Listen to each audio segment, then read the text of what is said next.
invite Dr. Sekhar. He's hard to introduce because he's got so many credentials. Currently, Dr. Sekhar is heading the Smart City panel in India, and he's written more than 95 books. Thank you, Guru. Now, what I will do, the book is a huge book, 170 pages. Same way, Indo-US relation will go into a different dimension. What I have tried to bring out in this particular book is that, see, Indians in USA have contributed heavily. Now, where does the small statement come in picture? See, the most highest technology item in this whole globe is the human body. And we are giving, maybe we want supercomputers from USA, but we are giving triple supercomputers back to USA in terms of the human being.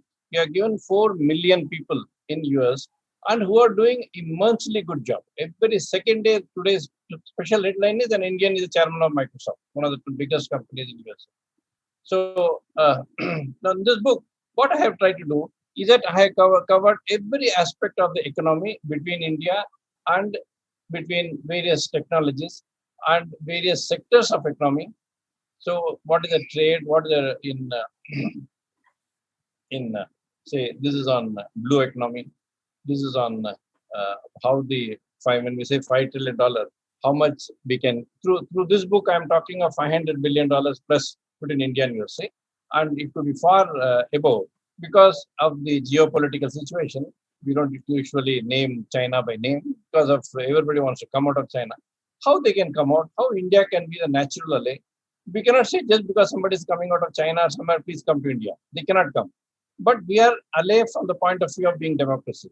But because of our human capital and because of the liberalization which the government of Narendra Modi and VK Singh and all others are doing, it becomes a friendly environment for people to come. We cannot take it as a matter of right because they have other options. Anybody coming from USA, another option. And we have to prove to the world that we are the best option. So in this, I would request General Singh to formally convince. This particular book, I'm quite sure it will do extremely well because the way you have shown the pages, I think there is a lot in this which can help everybody in understanding and utilizing the growth drivers that you have listed. Congratulations to you, Dr. Sekhar, and may this book do extremely well where people's reading is concerned.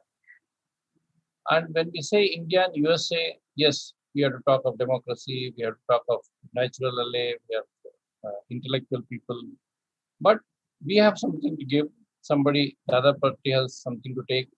They have something to give, and we have something to take. So what is it that we are a lethal community, especially in the new geopolitical situation because of China. We have become a much more than a natural ally because we need each other, because we are being threatened, and USA is being put into economic threat. They have given so many of the US companies are very well settled in India, and they are doing. I had the privilege of getting IBM to India. When IBM was for some reason removed from India, I brought IBM to India in around '89, and I knew at the time when I talked to them, they said, "Oh, can we come to India?" I said, "Yes." Today, IBM is supposed to be bigger in India than in USA in terms of number of people they have employed, but they have only expanded. They have not shifted the base. Base is still expanding in USA, but the extra thing that they have got, and they are very successfully placed in India. Because many times there is a gray area, which is true, that there are problems in India. In Indian way, it is not like China where one man decides and everything goes. But on the whole, it is a huge stability. The people are good, the people are vibrant, the people are highly contributing, and people are sincere, and people can be trusted. These are few things few countries can only bring to the table. And multi-language. So this is a vision between the two countries that we are committed to promoting industrial promotion, economic, business, everything. And even when we talk of India and USA, we should know the digression of the two countries. Okay. See, the area of India, area of USA, almost it is 2.5 times. Population-wise, India is almost 4 times bigger than USA. So there is almost a 12 times parameter between the two countries. Okay. But today we are adding economic strength. Like some of the speakers very nicely said, we have added almost 41,000 startups. We have added more than 100 unicorns are coming from India. We have added so many things on technology front. In every sprint, we are able to understand, we are able to contribute. Our own brothers and sisters and children and my parents sitting in USA, in that 4.5 million people, they are also having very firm link. You know, in some other countries, the moment somebody shifts to USA, they don't want to talk about the country of origin. In India, every Indian sitting in any part of the world is very proud to talk about his country of origin.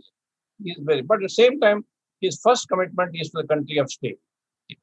Let us talk a little about COVID because this is a post-COVID. My book is also post-COVID: How India and US relations will go up. Now, COVID is something which has done devastating, devastating from all point of view.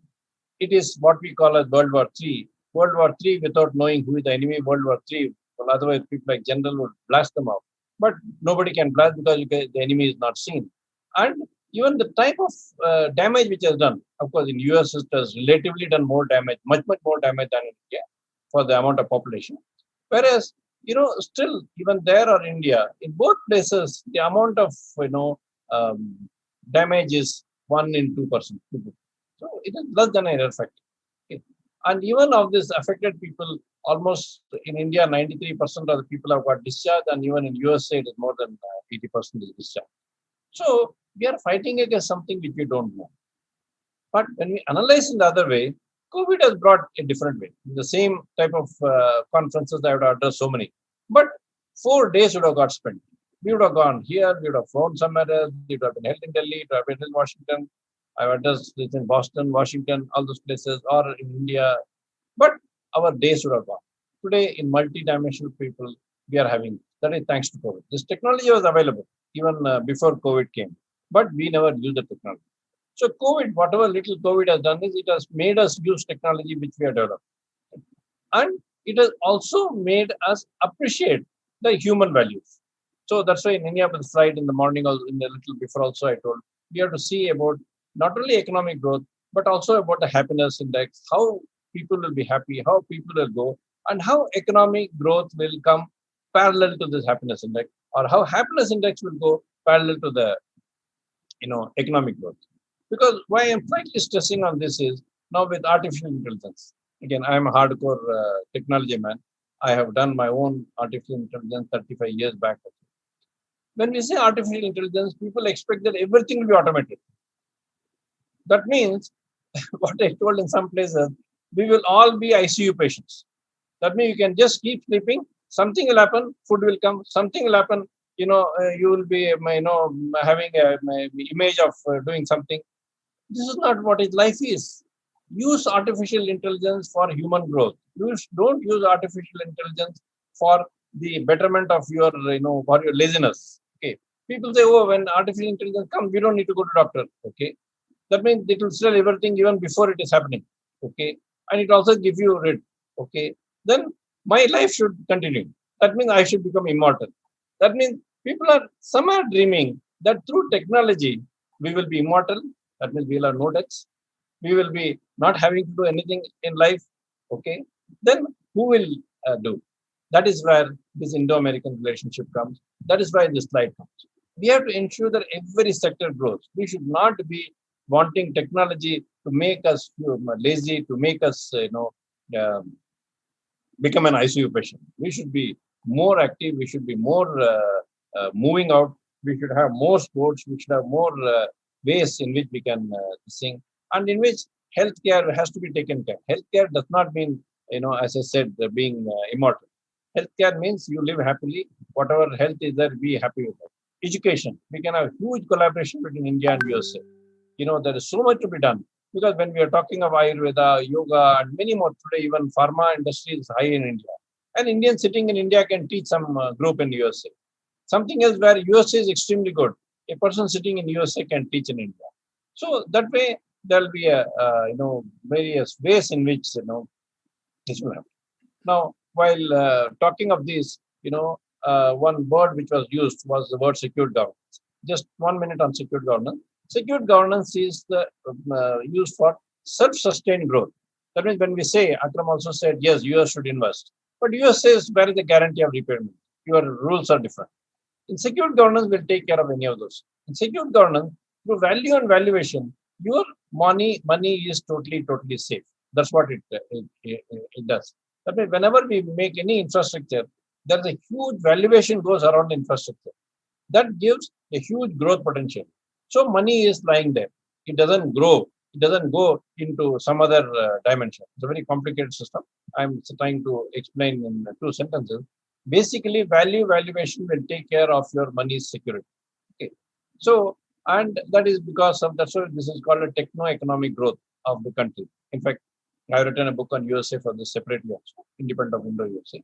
So now coming to conclude my talk, I hope I'm keeping the time limit. Now, India and USA has to come into various sectors.